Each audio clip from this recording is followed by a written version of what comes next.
পশ্চিমবাংলার কলকাতা তাই লন্ডন হয়নি, কিন্তু যদি এরা আসে কি হবে শুনে রাখুন, পশ্চিমবঙ্গটা কাশ্মীর হবে।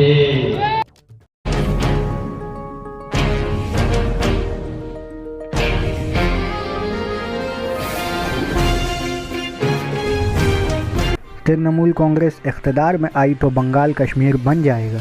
शुभेंदु अधिकारी।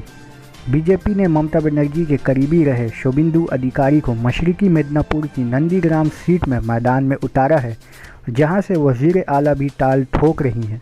मगरबी बंगाल में असेंबली इंतखाबात की सरगर्मियां शबाब पर हैं और सभी लीडरान एक दूसरे पर जमकर निशाना साध रहे हैं।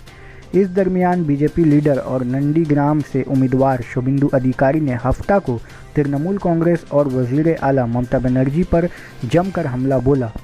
उन्होंने कहा कि अगर टीएमसी रियासत में वापस इख्तियार में आ जाती है तो बंगाल कश्मीर बन जाएगा। एक अवामी रैली को खिताब करते हुए शुभेंदु अधिकारी ने जनसंघ के बानी श्यामा प्रसाद मुखर्जी का भी तस्करा किया। उन्होंने कहा कि अगर श्यामा प्रसाद मुखर्जी नहीं होते तो ये मुल्क बांग्लादेश की तरह ही इस्लामिक मुल्क हो जाता। हम सब लोग बांग्लादेश में रह रहे होते। ममता बनर्जी के कभी ख़ास रहे शुभेंदु अधिकारी इलेक्शन से पहले टीएमसी छोड़कर बीजेपी में शामिल हो गए थे। इससे पहले भी वो टीएमसी पर निशाना साध चुके हैं।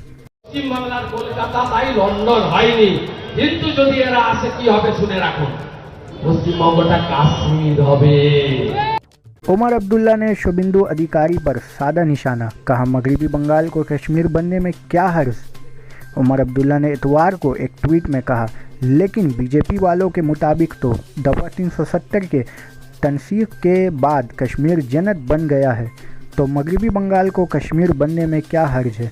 बहरहाल बंगाली लोग कश्मीर से बहुत मोहब्बत करते हैं और यहाँ काफ़ी तादाद में आते हैं, लिहाजा हम इस फजूल बयान पर आपको माफ़ करते हैं।